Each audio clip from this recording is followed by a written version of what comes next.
Nessa segunda intervenção, agora na parte da manhã, a gente conta aqui com a participação do Carlos Capuzzo, jurado FIPE, né?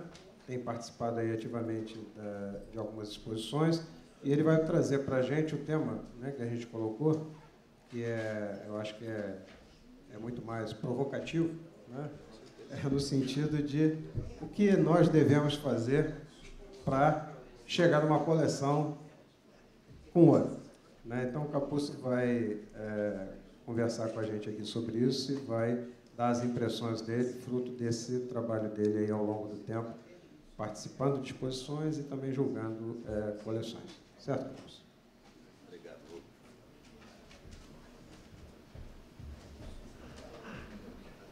Bom dia, meus amigos. É um prazer estar aqui com vocês e ver uma plateia tão interessada. Acredito, inclusive, que, pelo que tem assistido aqui ontem e hoje, depois dos 20 anos aí de terra arrasada que nós tivemos aqui na nossa filatelia, ainda existe esperança, porque o interesse demonstrado, a nossa filatelia tem muito o que evoluir. Bom, a minha ideia é tentar, nessa apresentação, tentar responder para vocês uma pergunta que me tem sido feita com muita frequência, né? Como é que eu faço para fazer para a minha coleção chegar hoje? Ou seja, isso aí me perguntam desde colecionadores, expositores, que estão, ou seja, quase lá, 87, 88 pontos, como ainda estão um pouco distante, né, 80, 82. E a minha resposta, ela é muito simples, não tem... Está funcionando?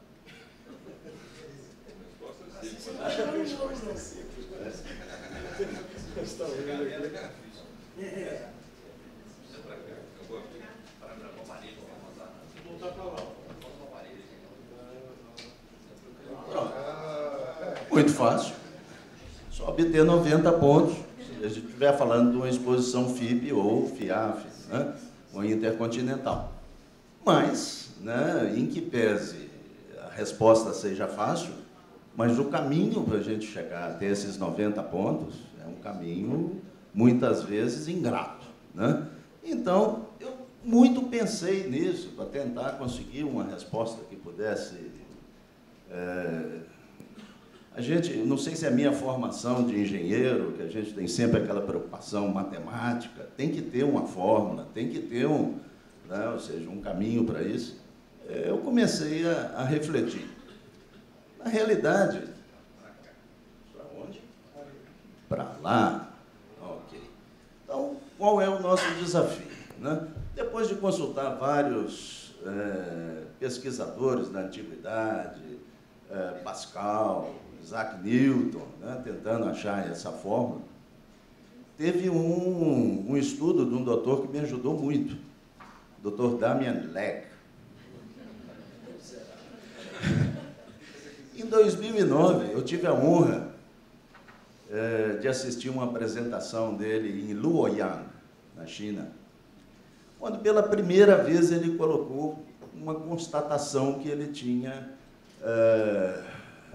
conseguido chegar fruto de levantamentos estatísticos que ele havia feito de várias exposições, das participações temáticas em várias exposições, e de que, de uma maneira geral, tá, em exposições FIPE, a premiação da temática, ela se situava em torno dos 80 pontos. 80 pontos era a premiação média dessas coleções.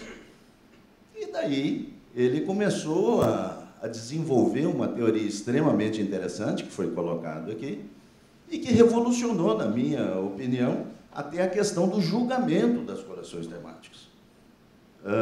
Falou, olha, se 80 pontos é a média, então vamos assumir que uma coleção, né, que não tenha erros, ou seja, aquela coleçãozinha que segue bem do começo até o fim, né, e que seja uma coleção regular, que apresente os itens, mas nada na sua excelência, que ela vai ter 80 pontos.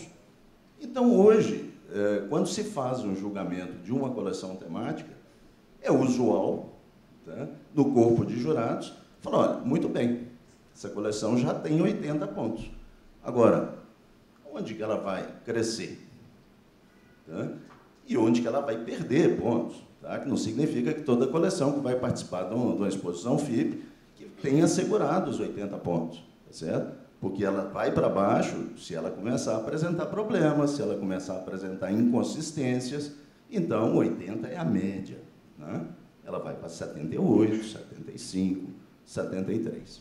Bom, nosso desafio é esse, ou seja, como é que eu faço para atravessar esse longo caminho, esses 10 pontinhos aí entre 80 e 90 pontos? Bom, esse é o nosso campo de batalha, né? Só para lembrar para a gente, eu acho que a maioria de vocês tem isso, né? Ou seja, quem expõe, quem está preparando uma coleção, quem é juiz, tem isso já bem claro. Mas são nesses campos aqui que nós vamos disputar a nossa guerra, né?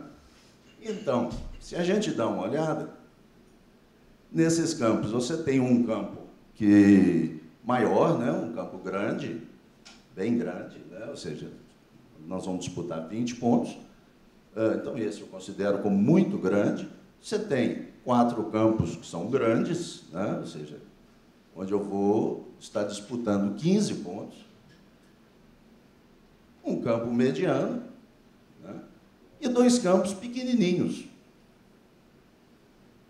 Bom, então vamos ver como a coisa vai seguir dentro disso, né? O primeiro conselho que eu tenho para dar, né, para a pessoa que vai para essa guerra é não perder pontos fáceis. Ou seja, eu não deixar de ganhar pontos que estão nas minhas mãos. Eu só vou perder esses pontos se, porventura, eu não fizer as coisas direito. Tá? Ou seja, pontos que estão assegurados. Nós vamos falar sobre esses pontos um pouco adiante. Primeiro questionamento, quer dizer, qual o critério mais importante na busca dessa meta? Ou seja, nessa meta da gente tentar cruzar esse desafio dos 80 para os 90. Eu acho que se a gente abrir uma discussão aqui, muita gente tem opiniões que não vão ser idênticas. Eu tenho a minha, tá? E tem essa opinião, acredito que já há quase 30 anos. Ou seja, o primeiro critério que eu considero de importância absoluta para que a gente cruze essa fronteira é a apresentação. Se você quer ter uma coleção medalha de ouro, você quer obter uma medalha de ouro para a sua coleção, obter 5 em apresentação é obrigatório. Não tem, ou seja, é o que o Damen colocou, uma coleção standard vai ter 4. Tá? As coleções que, se a gente for fazer uma análise dentro de uma exposição, quem é que ganhou medalha de ouro, se você for pegar o palmarés e pegar os pontos divididos ali, você vai ver que a maioria das coleções que obtiveram ouro tiveram 5 em apresentação. Algumas poucas ganharam 4 em apresentação. E você vê, se a nossa meta é 90, com 4 ele já está perdendo meio ponto com relação ao objetivo, né? Ele teria que ter 4,5, mas, infelizmente, a gente não trabalha com meio ponto. Poucos julgamentos a gente trabalhou para fazer essa diferença. Coleção que tem obtido 3 em apresentação e chegou à medalha de ouro, olha, há muito tempo eu não me lembro. Então, a primeira meta é essa. Bom, o que mudou? E acho que aqui é um enfoque que a gente tem que ter. Acho que a filatelia brasileira, ela estagnou nesses últimos 20 anos. Então, o que aconteceu? A temática evoluiu. E nós ficamos no mesmo lugar. Ou seja, coleções antigas, coleções desenvolvidas de uma forma que se fazia há 20, 30 anos atrás. Tá? E, com isso, o que acontece? Quer dizer, coleções que eram excelentes nessa época, Se você for avaliar hoje por um júri atualizado, esse tipo de coisa, não vai ter essa excelência no julgamento de vários critérios, a mesma coleção, se ela estiver da mesma forma, né? Bom, os pontos que a gente tem que estar atento, e aqui é importante esse olhão, né? Porque o que acontece? Esse olho é o olho do dummy. Isso foi de uma foto que eu tirei do dummy e coloquei o olho aqui.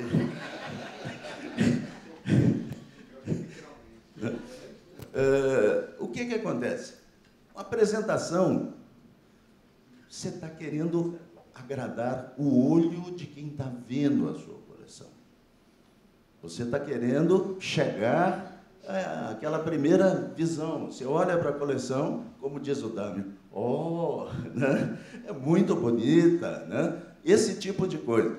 E, na minha avaliação, e hoje eu já ouvi que é uma avaliação não só minha, que eu sempre defendi isso, mas de mais muita gente, a apresentação vai te dar não apenas os 5 pontos que você vai buscar.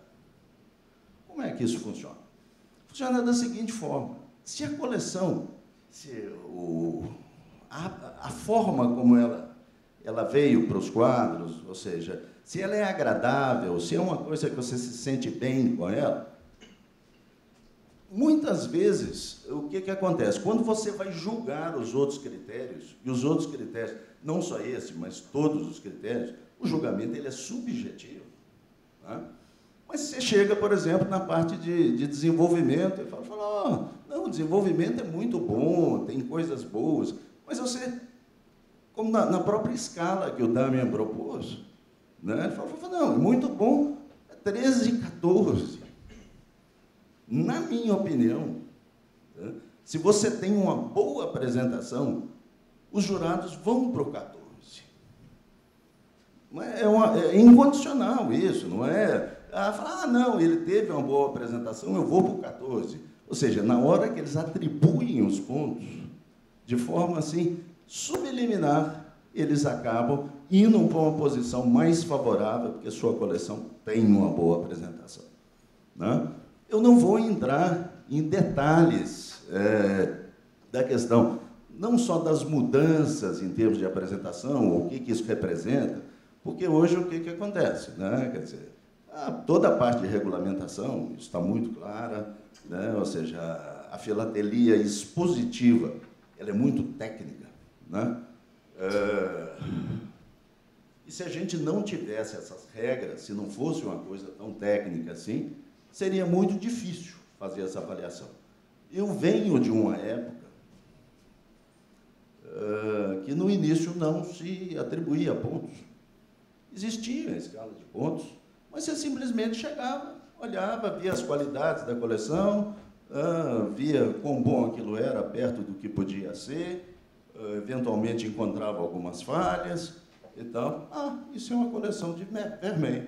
Pronto. E estava feito o julgamento. Ou seja, o julgamento era na medalha. Né? Hoje não.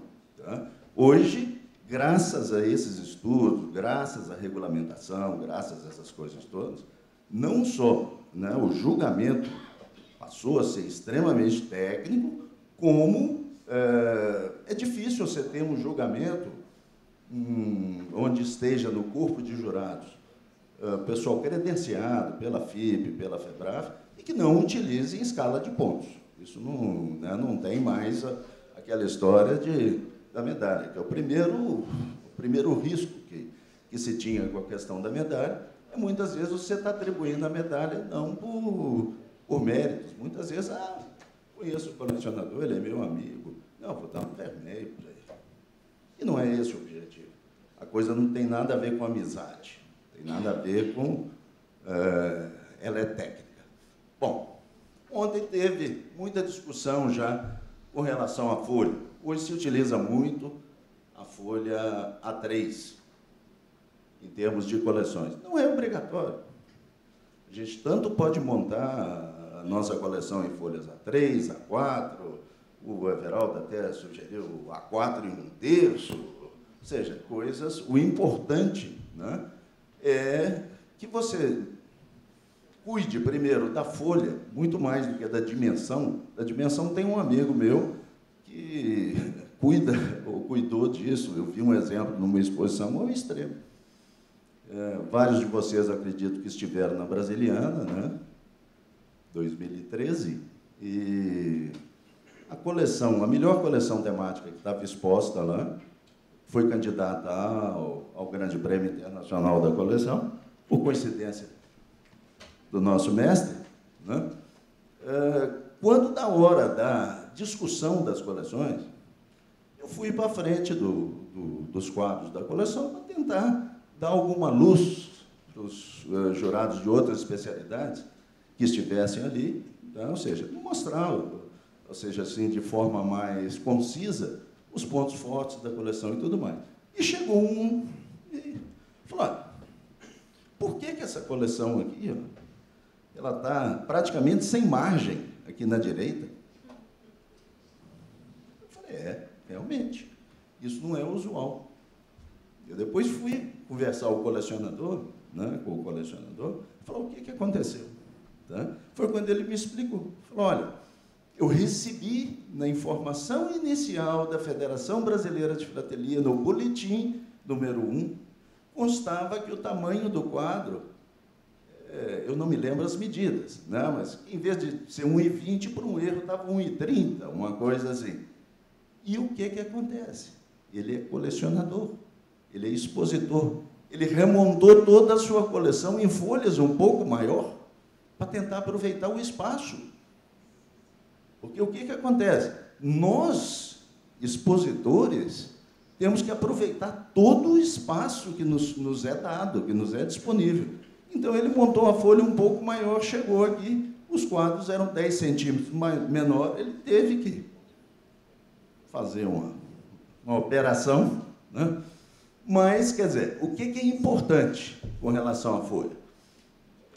A questão da medida, gosto pessoal. Você vai usar 3, se for uma coleção que você tenha um número grande de peças grandes, né, e que frequentemente você tenha dificuldade na disposição dessas peças,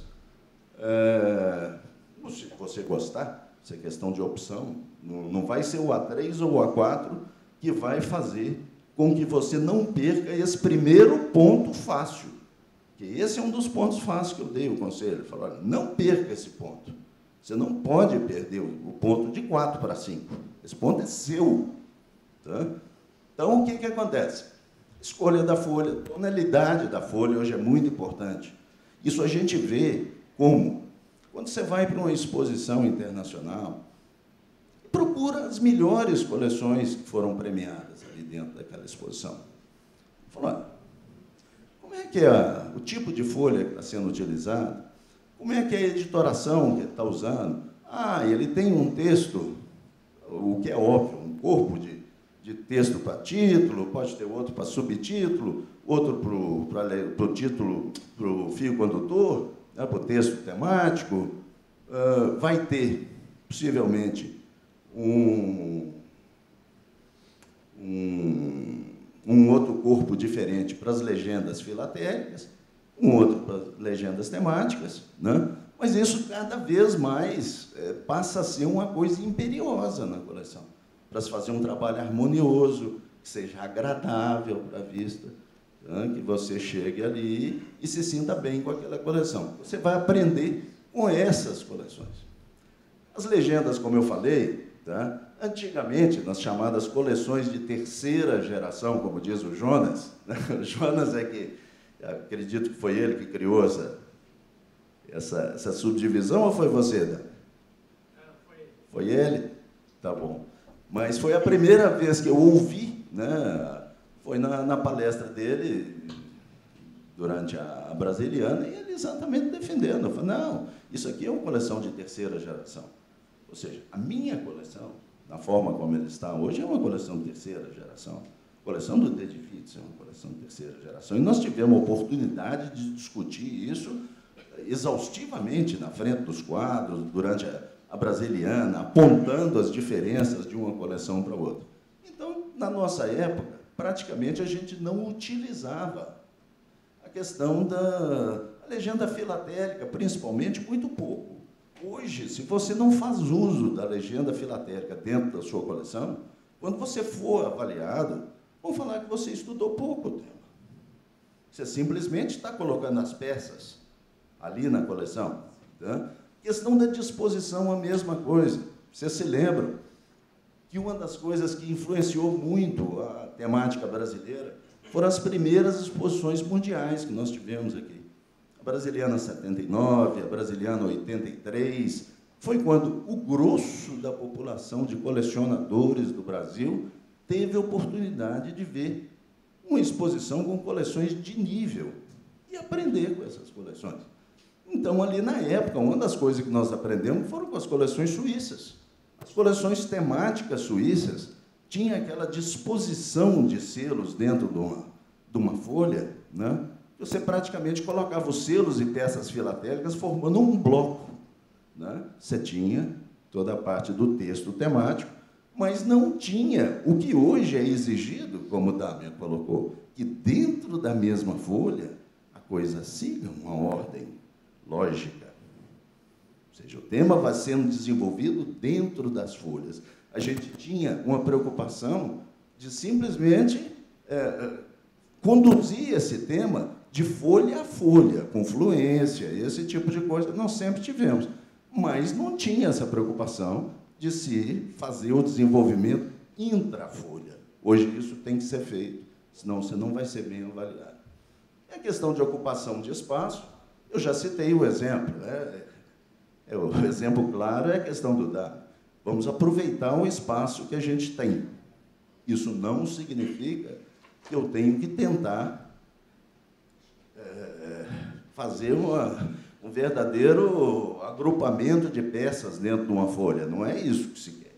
Você tem que fazer isso de tal forma que o trabalho seja agradável, de que o resultado desse trabalho seja bom para os olhos.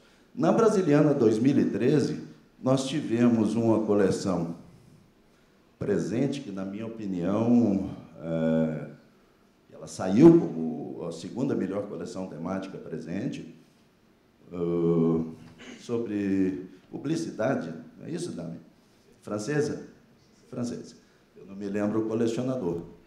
Olha, eu diria o seguinte, aqui nós estamos tentando achar um caminho para chegar nos 5, tá? Em termos de apresentação. Aquela coleção merecia 6.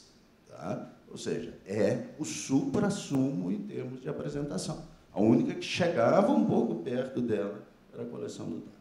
Não. Bom, então nós já vemos que apresentação em que pese só vale a 5 pontos, ela vai ter muita importância dentro disso. Né?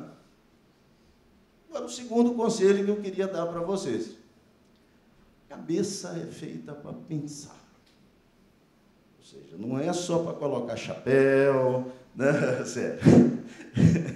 Estou vendo que você está rindo, mas, ou seja, a gente tem que dar tratos à bola. Se eu quero ter uma boa coleção temática, não só temática, todas as especialidades, nós estamos falando aqui de temática, mas, poxa, tá, aqui tem que trabalhar um pouquinho. Tá?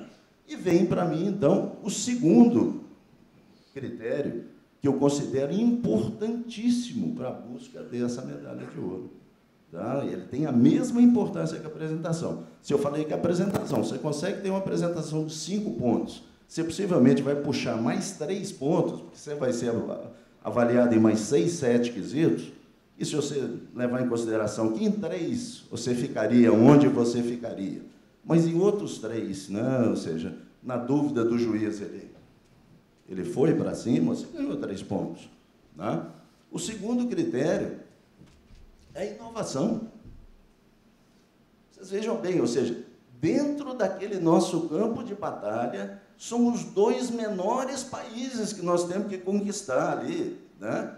É o país da apresentação e o país da inovação. Cada um vale 5 pontos. Tem campos imensos ali. Agora, se você for bem nesses países, você pode ter certeza que os outros vão cair. Tá? Ou seja, muita coisa vai vir atrás dentro da procura dessa passagem.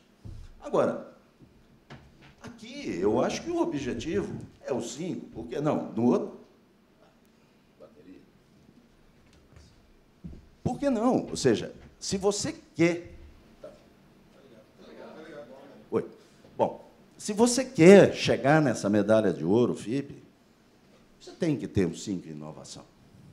Mas muitos me perguntam, bom, mas como eu vou fazer isso? Como é que chama, meu amigo? Alexandre. Alexandre me procurou antes da apresentação. Me tira só uma dúvida aqui. Meu tema é muito ingrato. Eu coleciono aviação. Né? Como é que eu vou fazer para poder ter 5 em aviação? Com a minha coleção de aviação.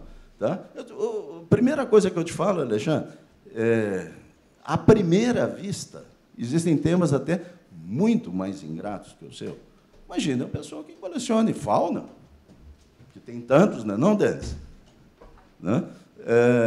Imagine uma pessoa que coleciona, que é muito amplo, imenso. Né? Fala, olha, mas isso aqui nunca vai a lugar nenhum.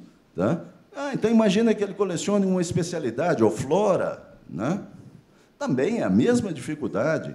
Invariavelmente, são coleções que caem na questão da classificação sistemática lá das diversas espécies, as características de cada uma, e não sai disso.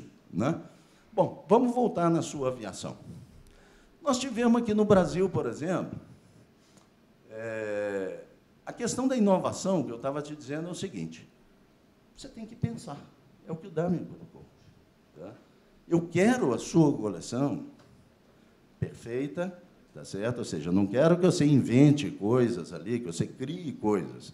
Ela tem que ser lógica, ela tem que ser perfeita, ela não pode ter erros, tá? Mas eu quero que você faça um estudo diferente, que você faça uma abordagem daquilo ali que ninguém nunca fez, que você estude aspectos da sua coleção que ninguém nunca estudou. Tá? Você pode ter certeza que, se você fizer isso com um tema aparentemente extremamente difícil, né, você vai ter 5 em inovação. E nós precisamos desses seus 5 para você chegar no ouro. Tá? Senão vai ser outro ponto que você vai... Aqui você vai perder. Não é a questão, eu tive 4, perdi só 1 ponto. Tá?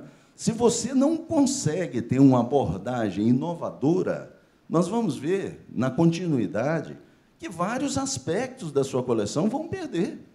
Tá? Ou seja, você vai estar perdendo pontos e perdendo chances e julgando ao longo do caminho, tá? Coisas que não precisavam. O primeiro ponto, nós escolhemos o seu tema, né? Aviação. Ótimo. Tá? Título. Isso é a primeira coisa. Eu posso dizer que, pela minha experiência,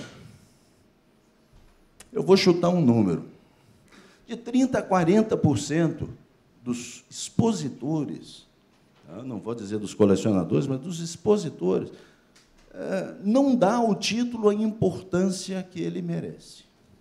O título é o cartão de visita da sua coleção. O título é a porta de entrada da sua coleção.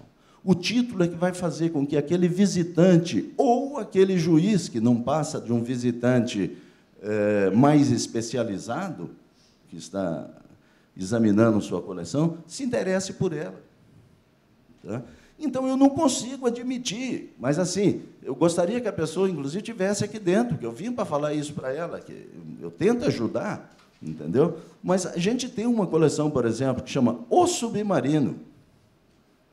É imperdoável isso dentro da temática. Na minha concepção, está correto? Tá. Ele quer fazer dessa forma? Está bem. Tá? Só que o que acontece? Ele está perdendo a chance de continuar a inovação, que é aquilo que eu falei. Você vai inovar, tá, na forma como você vai fazer o tema, e a primeira inovação é o título. Tente ter títulos mais criativos, seja em que categoria for. Ontem eu fiquei agradavelmente surpreso, tá certo, de ver o entusiasmo do Everaldo com o título da coleção do Peter Maia, do Correio Mor aos olhos, o longo caminho do Correio Mor aos olhos de boi. Ou seja, é uma coleção de história postal, não é temática. Tá? E, ou seja, ali ele está colocando todas as exigências da história postal, de periodicidade, delimitação e tudo mais, mas está colocando de uma forma original. ele está colocando de uma forma mais leve. As coleções de história postal, que eu vi aqui ontem, de uma maneira geral, o título é pá, pá, pá, pá. Ou seja, é do que eu estou falando. Então, ou seja, o Correio Brasileiro do Rio de Janeiro, na província do Rio de Janeiro, do período do Império, 1822-1849. Ou seja, né? Eu até entendo que a história postal, que a filatelia tradicional, que seja, inclusive, mais difícil de você chegar num título como esse que o Peter Weiss chegou. Não é? Agora, na temática, meu Deus, vamos colocar a cabeça para funcionar. Então, Alexandre, você veja bem, tem quanto tempo você coleciona? 2 anos. Tá. Então, é provável que você não tenha tido chance de ver uma coleção que existiu aqui no Brasil, que foi feita aqui por um colecionador aqui no Brasil, que está até presente na sala, sobre aviação, sobre a história da aviação, ou seja, que é o escopo que você quer atingir, né? Ou seja, sabe qual que era o título da coleção? Aviação, aviões... Não, o título da coleção era Voar é com os Homens. Tu tá-me ali, sobe na cadeira se eu falar isso, que voar é com os homens. Não, Carlos, voar é com os pássaros. Né? Ou seja, que é o que é natural. Mas você veja bem, é um título assim que te faz pensar. Imagina se você não conhece essa coleção. Se você é um juiz que está... Só um instantinho. Deixa eu só concluir o raciocínio e eu te passo. Que você é um juiz que está lá longe, recebeu... eu vou julgar uma coleção que chama Voar é com os Homens. Poxa, o que será que isso aqui está abordando? Né? Será que é? Vou te dar um outro exemplo. Tá? Tão duro e tão pesado de você conseguir são as coleções na área biológica. Né? Então, vou fazer uma coleção sobre rosas, vou fazer uma coleção sobre cravos, sobre orquídeas. Né? Existe uma coleção no Brasil sobre orquídea, essa eu vou falar mais em detalhe, depois sobre outras coisas, mas só para a gente, até o título que nós estamos tendo, o título da coleção é Linda, Charmosa e Convencida. Poxa, isso é um título para mim, isso mexe comigo. Tá? Ou seja, e nessa linha a gente tem vários outros, tá? Ou seja, de gente que deu tratos à bola, para falar, bom, qual que é o título? Você pega, por exemplo, uma coleção de Campinas, chamada A Luz e as Trevas. Poxa, uma belíssima, um belo título, uma coleção que vai falar sobre, basicamente, a cegueira, a oftalmologia, né? Ou seja, a visão e a falta da visão. Tá? Agora, você imagina, o Dahmer recebeu e falou, você vai julgar a luz e as trevas. Eu falei, puxa, o que será que é isso? Né? Que coisa instigante. Né? Agora, o título... Rios, Prisioneiros, Energia e Liberdade. Com certeza, Rios, Prisioneiros, Energia e Liberdade. Ou seja, várias coleções pensadas, assim, ou seja, eu não... É uma coleção sobre energia elétrica. Né? Eu posso simplesmente chegar e colocar, falar, energia elétrica. Né? Ou seja, se for brasileiro, se for chinês, ele simplesmente vai colocar energia elétrica. Ou, no máximo, energia. Não. Em 2009, nós tivemos oportunidade de julgar em Luoyang umas 15 coleções temáticas, 15, 20 coleções temáticas chinesas. Todas eram. Tinha uma sobre pão. Qual era o título? Bread. Tinha uma sobre fumar. Né? Qual era o título? Smoke. Tinha uma coleção sobre dinheiro. Qual era o título? Money. É impossível um negócio desse. Impossível. Diga. Tem 5 aluninhos nossos aqui no Mackenzie, todos estão pesquisando. Esse ano eles quiseram montar uma coleção pequena sobre futebol. Certo. Todo mundo. E um deles tinha algumas imagens, alguns selos, né? E ele deu o título assim, As Mudanças na Gorduchinha. As mudanças? Na Gorduchinha. E aí ele mostrando. Da Gorduchinha. Eu achei que foi interessante. A gente falou desse título, de ser importante. Eu falei, Você vê. E é Joãozinho. já é um Joãozinho tentando trilhar um caminhozinho diferente, né? Então, o título ele tem essa importância. Ele é o cartão de visita e é no primeiro lugar que você vai mostrar inovação. Ele vai definir o que é a sua coleção. Atenção, tá? Não vá em busca daquele título, tá, elaborado, e com isso você perdeu o escopo da sua coleção. E o plano nada mais é do que, ou seja, o trabalho do título. Tá? O título está definindo o escopo da sua coleção. Agora nós vamos detalhá-lo no plano. Então, aqui, ó, mais do que qualquer coisa, gente, é a segunda variável que nós estávamos falando aqui. Ó, cabeça. Vamos colocar a cabeça para pensar. Em vez de simplesmente, vai ter uma exposição daqui a 15 dias, eu vou montar minha coleção correndo e tal. Não. Tá? Eu comecei a colecionar em 1972, mitologia grega. A primeira vez que eu expus a minha coleção foi em 1982, 10 anos depois. A coleção já estava madura em termos de material, e eu fiz a primeira montagem, mas, ou seja, já num nível que falou, olha, já sem muitos erros, já sem muita coisa, e muita coisa ali já tinha sido pensada, né? O título da minha coleção, em vez de ser a mitologia grega, já que é brasileira, não é chinesa, para ser mitologia grega, né? Ou mitologia, né?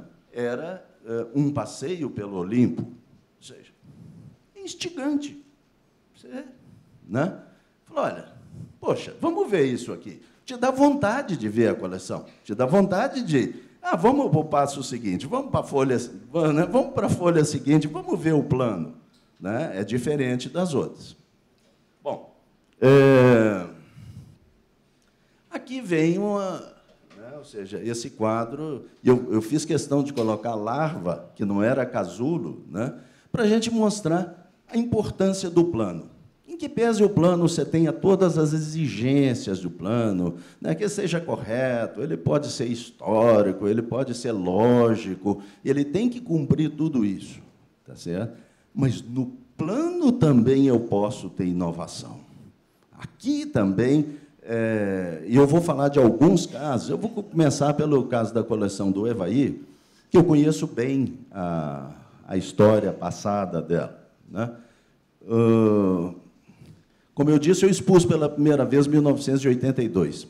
Eu tinha um grupo de amigos fraternos e nós montamos juntos a coleção, todos 3 filatelistas, eu, Evaí, o Alvinho, o Luiz Fernando, e fomos expor pela primeira vez na Nacional de Blumenau, em 82. Muito bem. Montei o meu passeio pelo Olimpo, o Luiz Fernando montou o Voar com os Homens, né? E o Evaí chegou com uma coleção lá sobre orquídea, que é a paixão dele, o que ele colecionava. A escolha do tema é livre, ou seja, o colecionador tem que colecionar aquilo que ele gosta, né? E, muito bem, a coleção se chamava, olha o título, Orques, tracinho, orquídeas. O plano da coleção, que é onde nós estamos chegando, né? Ele tinha uns 6 ou 7 capítulos. Eu tentei achar esse plano, né? Eu não tenho mais, não sei se o Evaí tem, se ainda se recorda, mas eu me lembro que 70% da coleção, né? Ou seja, ela completamente desbalanceada, ficava por conta da classificação dos diversos gêneros de orquídea em suas classes e suas características. Ele descrevia o que era uma orquídea no começo, né? E depois entrava naqueles capítulos que ninguém gosta que entre, né? Ou seja, sociedades que estudam orquídeas, né? Os eventos relacionados à orquídea. Ou seja, era tudo o que a gente não deveria fazer numa coleção temática se você tem uma pretensão um pouco mais ambiciosa, né? Resultado. As coleções foram julgadas, né? Era a primeira exposição dos 3, numa nacional. A minha coleção saiu com vermelho, o Voar com os Homens saiu com vermelho, do Luiz Fernando, e a coleção do Evaí saiu com bronze prateado. Tá?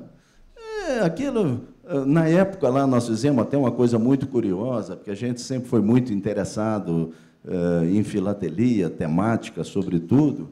né? Nós constituímos um júri paralelo, que nós fomos na exposição, julgamos todas as coleções de filatelia temática dentro da visão desse júri paralelo, aí encontramos discrepâncias assim, fenomenais. O júri, coleções que o júri deu medalha de ouro e o grande prêmio temático da exposição, na nossa visão, não passava de uma prata. A coleção das 80 folhas que estava lá, mais de 50 folhas, não tinha nenhum desenvolvimento temático, e ganhou. Grande prêmio temático da exposição e medalha de ouro. Bom, mas isso não era a nossa briga no momento. O que deixou a gente chateada era a coleção do Evair. Eu falei, poxa, né?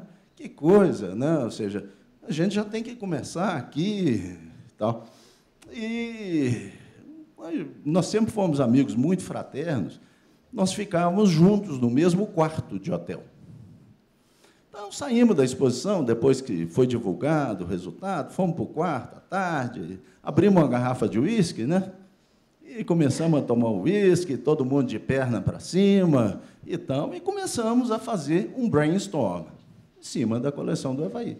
Pô, mas está errado isso, está errado aquilo. Ah, mas o tema é limitado, o tema é não sei o quê, um tema difícil, árduo de você conseguir. E as ideias começaram a brotar. Né? As ideias começaram... mas por que não fazer uma coisa de uma forma diferente? Coloca a orquídea, ela falando sobre ela mesma. E aí vinham outras sugestões. Mas por que não coloca ela falando de uma forma convencida? Ou seja, onde eu sou a... Né? Que no final você chega à conclusão que fala, olha, meu Deus, eu quero distância dessa orquídea, né? Ou seja, de tão convencida que ela é. E as ideias foram brotando. A pessoa que mais teve resistência a essa ideia foi o Evair. Não, eu não vou fazer isso de jeito nenhum. Eu falei, vai! Para ele comprar a ideia, né? Foi uma coisa, né? Foi uma coisa difícil, mas era o caminho, né? Ou seja, a gente ficamos, e faz isso, e faz aquilo, e faz aquilo outro. 6 meses depois, teve a Lubrapex 82 em Curitiba, né? Nós voltamos a expor, eu e o Luiz Fernando voltamos a ter o Vermeer, o Evair já com a coleção outra, já era linda, charmosa e convencida. Com a coleção, aquele plano, que era aquele negócio macabro, né? Ou seja, o que é uma orquídea? Né? Vamos agora classificar as orquídeas dentro das suas famílias, gêneros, subgêneros e tudo mais. Né? Ou seja, ele já ganhou uma vida. Né? Ou seja, era um plano inusitado. Ou seja, quem sou eu? Né? No início não tinha aqueles subcapítulos. Quem sou eu? Né? Como eu nasci, né? Onde eu vivo, eu não sou uma parasita. Olha, você veja que forma bacana de você criar um subcapítulo de um plano, né? Em vez de, ele simplesmente quer abordar que muitas vezes a orquídea é considerada parasita pela forma. Não, ela já, você falou, olha, eu não sou parasita, definitivamente. Olha que coisa bacana que ele não conseguiu, né? E assim conseguiu até para resolver questões extremamente ingratas e delicadas para colecionadores temáticos. Quando a gente pega, por exemplo, esse capítulo aqui, tá? Supérfluo não é, ou seja, a utilização, né? Ou seja, na indústria, no turismo, principalmente nomes de locais relacionados à orquídea. A maioria dos colecionadores quer pôr isso numa coleção, né? Mas não consegue desenvolver. Ou seja, não tem o fio condutor para colocar aquilo. Começa a ficar aquela colocação de material sem nada para acompanhar, sem nada para seguir. Olha, a partir do momento que ele teve essa conotação, que o mérito principal não foi fazer uma coleção na primeira pessoa, tá? Isso aí já acredito que já existisse alguma, e depois passaram a existir várias. Mas o mérito principal é fazer a coisa de uma forma satírica. Ou seja, tem brincadeira ali dentro, tem contestação, mas tudo de uma forma correta, perfeita, lógica, não se perde nada. Ou seja, é um trabalho absolutamente inédito, o trabalho que ele conseguiu fazer. Ou seja, conseguir chegar nesse título aqui, que é o mais ingrato para os temáticos da época, então, ou seja, você conseguir colocar associações, sociedades, exposições, tá certo? Relacionadas à orquídea, que tem vários carimbos, várias coisas. Ninguém consegue, porque não consegue colocar desenvolvimento. Aqui ele conseguiu. Ou seja, aqui eu sou a estrela principal.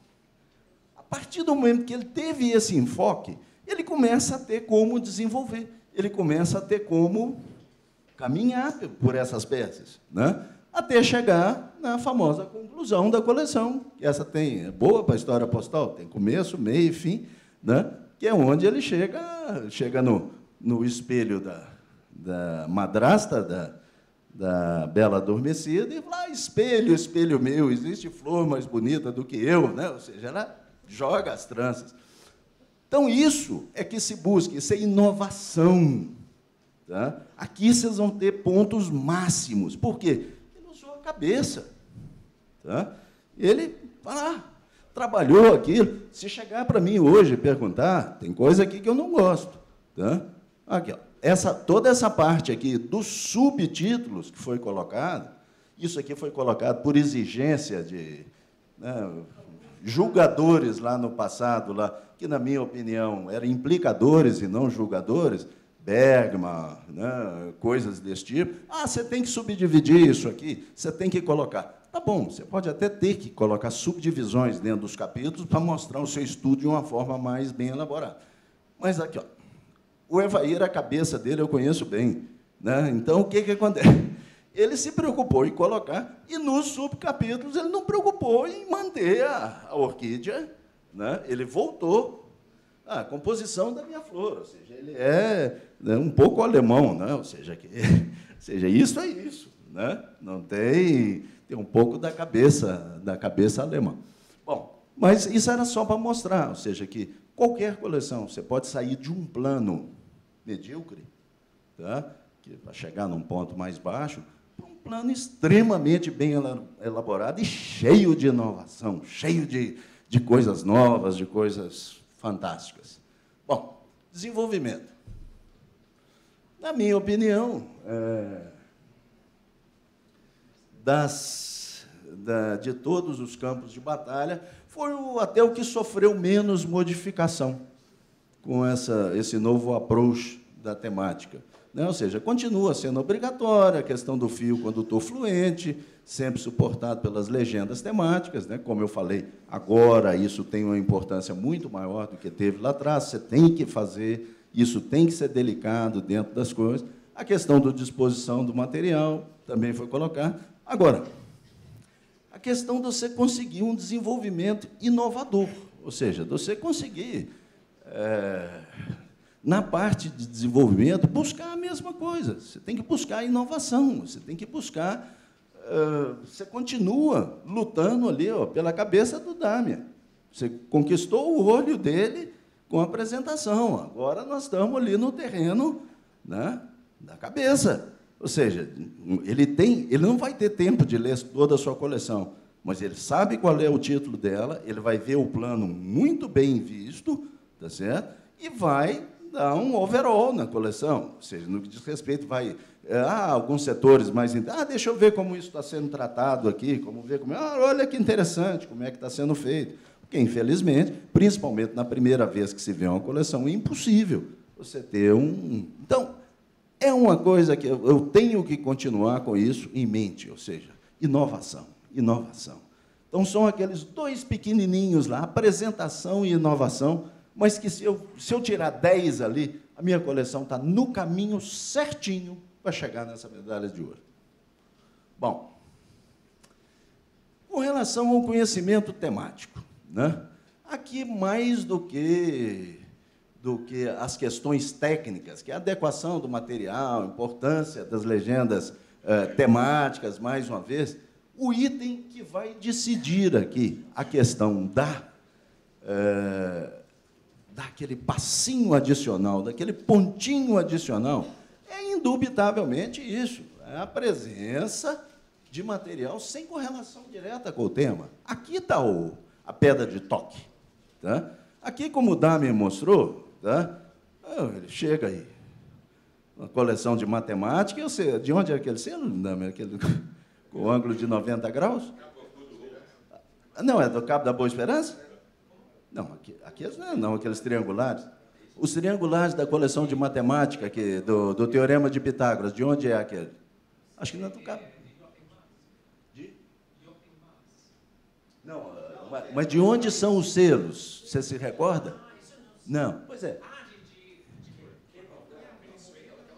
É isso é que eu acho. Não, eu acho que não. Eu acho que o Cabo da Boa Esperança não é... Ele não tem os 90 graus que eu tenho na minha coleção, e eu sei que... Acho, né, mas não tenho certeza. O Clerma também está insistindo que é. Eu também acho que não é, não. Mas eu estava de longe, não me atentei de onde era o selo. Então, olha, aquilo é um negócio bacana. Tá? Vamos voltar para a coleção do Evair. Hora que chega, e eu tive a oportunidade de ver durante a Brasiliana 2013, teve um jurado da Malásia que queria conhecer a coleção do Evair. O Evair, pacientemente, levou a coleção, ele não estava expondo na Brasiliana, levou a coleção lá para mostrar para a pessoa. É um jurado juvenil com cabeça temática, né? Eu acho que ele não tem habilitação temática. Não sei, eu não estou me recordando o nome dele. É o mais novo lá da Malásia, não é o Nagarajá, é um que hoje mexe com juventude. Tan, exatamente, é o Tan. Né? O Tan ficou simplesmente, a boca dele caiu. Hora que ele passou pela coleção do Evair, com calma, junto com o Evair. Quando ele chegou num ponto, tá certo? Numa coleção de orquídea, ele achou peças relativas à Coca-Cola. Eu falei, tá, eu vou embora. Agora eu entendo, porque essa coleção ganhou 8, 10 medalhas de ouro, filho. Por aí. Né? Ou seja, Coca-Cola na coleção de orquídea. Você fala, poxa, tá? Aí você vai ver o que está escrito ali, qual que foi o estudo que a pessoa teve que fazer. Só um instante, deixa eu desligar essa fábrica de doido aqui. Qual foi o estudo que a pessoa teve que fazer? A fórmula da Coca-Cola sempre foi uma das coisas guardadas a 7 chaves no mundo inteiro. A Coca-Cola te ensina o que você quiser, menos te dá a fórmula da Coca-Cola. Muito bem, o Evair, pela sua pesquisa que ele fez, tá certo? Ele chegou à conclusão que houve uma determinada época que a Coca-Cola tentou trocar a baunilha que faz parte da Coca-Cola, de baunilha artificial, de baunilha natural, que advém da vanila, né? Advém da orquídea, tá certo? Por baunilha artificial. A hora que aconteceu isso, a ilha de Madagascar, que é um dos principais produtores de baunilha, quase quebrou. Ou seja, então, com aquilo, ficou claro que, em que pese a fórmula da Coca-Cola não seja conhecida, tinha baunilha na Coca-Cola. E depois, o que aconteceu? Tá? Eles tiveram que voltar atrás, ou seja, desistiram da vanila artificial, da baunilha artificial, e voltaram a regularizar o mercado de baunilha, adquirindo de Madagascar. Isso é pesquisa, gente. A vanila é extraída da orquídea. É a semente de uma orquídea, dela você faz a baunilha. Ou seja, você vê. Tá? Aquele negócio assim que, em princípio, você fala, meu Deus, né? Onde é que eu vou parar? Mas é isso que a gente quer, é isso que é bacana, tá certo? Essa que é a grande busca, porque aqui nós ainda estamos buscando, tá? É a cabeça do Damian que está ali, ó. Nós estamos julgando, ele vai nos julgar, mas está ali, ó, a guerra está acontecendo ali dentro da cabeça dele, olha a quantidade de raios. Tá? Então, é ali que nós vamos, é naquele campo que a gente tem que... O terceiro conselho que eu tenho para... Tira a mão do bolso. Tá? Ou seja, se você vai querer chegar, a sua coleção, num nível de ouro, dificilmente você vai chegar lá, tá certo? Com um material abaixo da média. Isso a gente vai ver, né? Ou seja, vamos ver como é que esse terceiro conselho se dá aqui dentro. No que diz respeito ao conhecimento filatélico, né? Ou seja, que toda a parte técnica não teve mudança. A principal mudança que nós tivemos foi a questão da importância dada hoje aos estudos filatélicos. Ou seja, é importante, acima de tudo, né? Temática é filatelia, como história postal é, como tradicional é.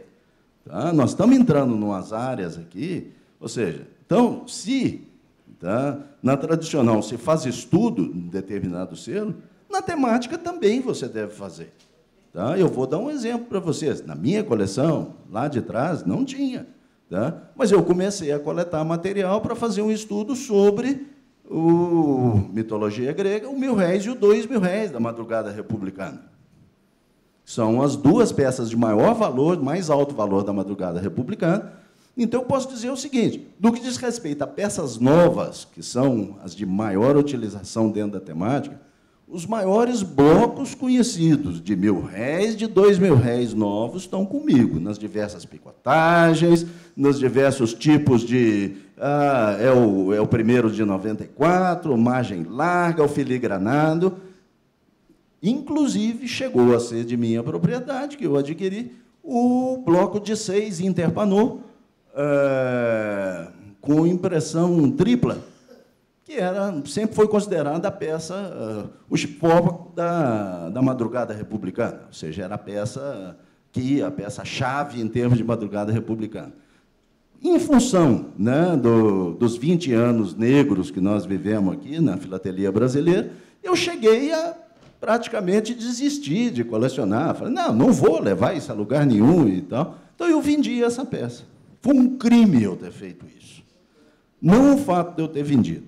O crime foi o que fizeram com a peça, né? Porque ela foi para o comércio. Os únicos 6 selos conhecidos dessa peça estavam nessa peça. Era o Interpanô, com 3 selos de um lado, 3 do outro, e o Interpanô no meio.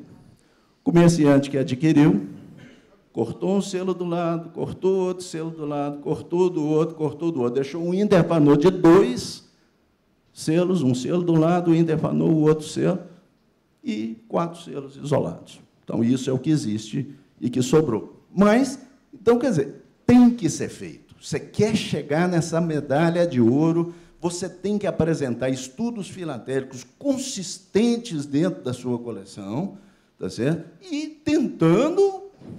Tira a mão do bolso, vamos, né? Aqui é filatelia, aqui não é especialidade, não. Tá? Só para dar uma ideia para vocês, isso eu vou falar um pouquinho adiante. Não, eu deixo para falar mais para frente. Vamos passar no segundo slide. Bom, com relação ao Estado.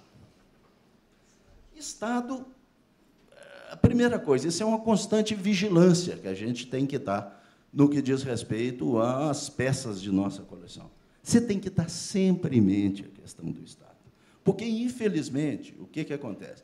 Se um juiz, por qualquer razão, não quiser te dar uma determinada medalha dentro de uma exposição, uma coisa desse tipo, é o primeiro caminho que ele vai procurar.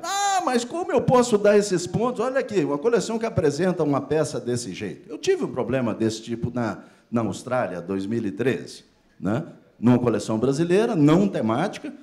A coleção estava com 92 pontos, de repente apareceu com 88. Eu falei, opa, o que aconteceu? Aí eu fui com os jurados da outra especialidade, fui olhar, fui conferir, discutir na frente da coleção. Nós estávamos discutindo, chegar num bom termo de voltar para os 90, mas a hora que chegou na questão do Estado, foi um escracho. Tá? Eu não posso chegar nisso com coleção com a peça nesse estado, nesse estado, nesse estado, nesse estado, nesse estado, nesse estado. Aí a coleção... E teve que ficar nos 88 pontos, infelizmente. Então, é um negócio que a gente tem que estar sempre atento para não perder o primeiro conselho, pontos inúteis. Tá? Ou seja, você vai adquirir uma determinada peça para colocar na sua coleção, ela não está em bom estado, pense duas vezes. Ou seja, ela é importante para você, ela é importante para a sua coleção.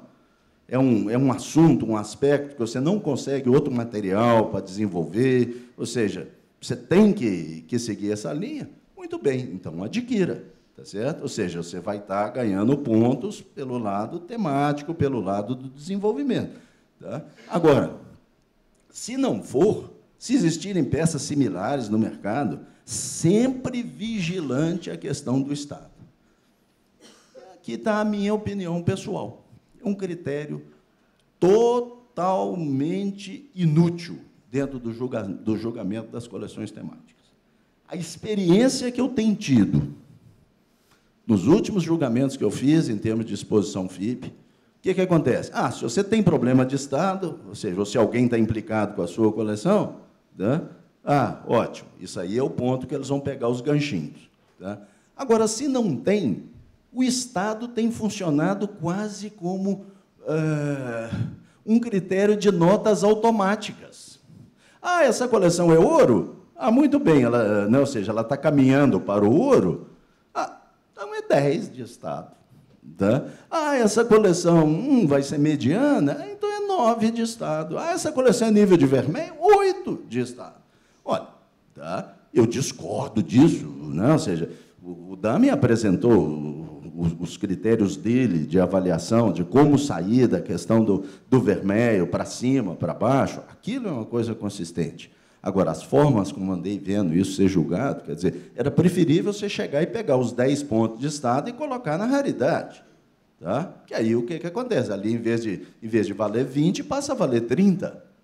Tá?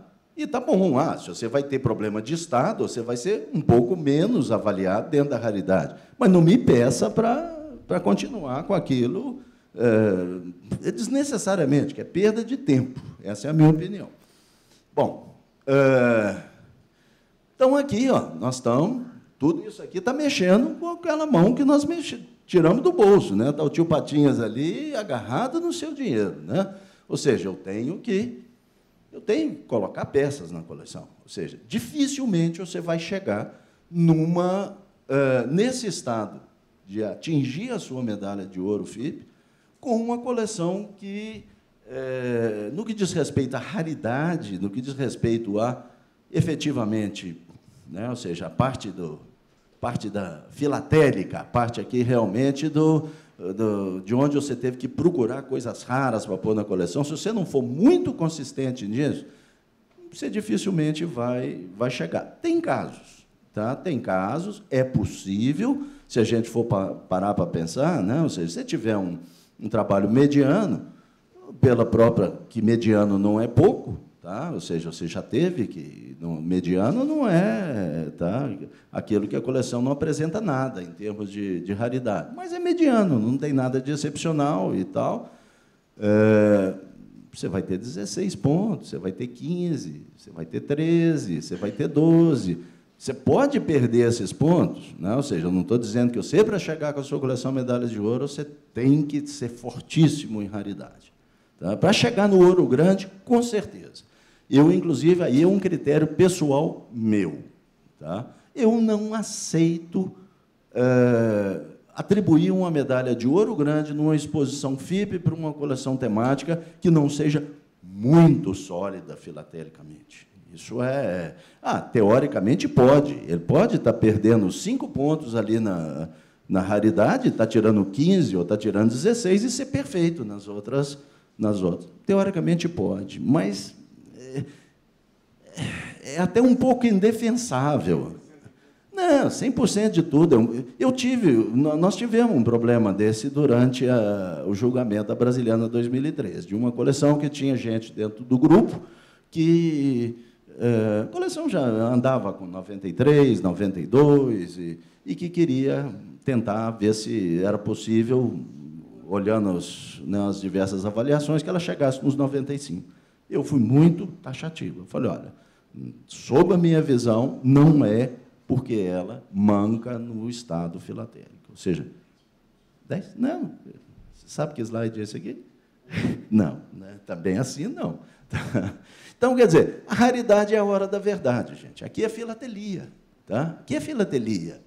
Não tem regra, não tem essa história, não. Aqui eu tenho que colocar peça, e peça concordante, e peça rara, e peça única. E é importante a questão não só da folha de sinopse, que eu não vou falar aqui hoje, que isso era uma outra palestra, se for falar sobre folha de sinopse, mas, principalmente, a questão da indicação nas legendas filatélicas dentro da coleção da raridade das peças quando relevantes. Obviamente, eu não vou colocar em tudo quanto é peça, mas quando relevantes, porque isso, muitas vezes, o julgador, vocês têm que entender, a pessoa que está colocando uma coleção para mim ali, ele conhece, na maioria das vezes, muito mais sobre o assunto do que eu. Tá? Eu já julguei aquele tema algumas vezes, posso ter julgado, ou pode ser uma coisa que eu nunca vi. Ele não, ele estudou, ele fez uma série de coisas. Né? Então, o que acontece? Muitas vezes isso funciona até quase como uma ajuda para o juiz enxergar o nível de raridade presente na coleção, se ele não conhece aquele tipo de material. Não precisa de muito longe. Né? Eu tive chance na Brasiliana de participar do julgamento. Uma das coleções julgadas foi a do Damian, que foi a melhor coleção dentro da temática e candidata ao Grande Prêmio Internacional. Perdeu por razões outras que não o mérito da coleção, tá? Que, por mérito, na minha opinião, era melhor que todas as outras. Mas o Jonas, que era o chefe do grupo, Jonas Hallström, ele foi preparar o speech para poder falar dentro do júri sobre a coleção, mostrar os pontos e tal. Eu fui para auxiliá-lo, eu fui à frente da coleção do Damian, só de peças apontadas por ele como únicas, ou apenas 2 conhecidas, ou apenas 3 conhecidas. Tinha 70 e poucas peças na coleção. Ou seja, é assim que faz temática. É filatelia.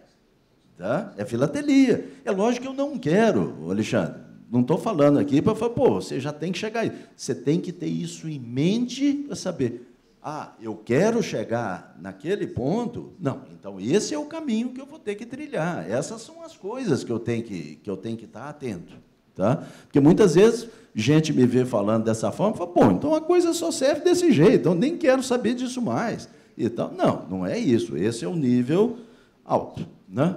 Bom, aí depois de muito, mas muito pensar, né, e com a ajuda preciosa do Damian, acho que eu encontrei a fórmula, né, ou seja, que eu estava buscando, que é a fórmula para conseguir passar aqueles 10 pontos e chegar na medalha de ouro. Né? Então, para mim, a equação que resolve até prova em contrário, se ninguém me contestar, tá certo? Ou seja, se agradando os olhos, mas trabalhando a cabeça ao cubo, mais a raridade ao quadrado, você vai chegar na sua medalha de ouro. É essa. Era isso.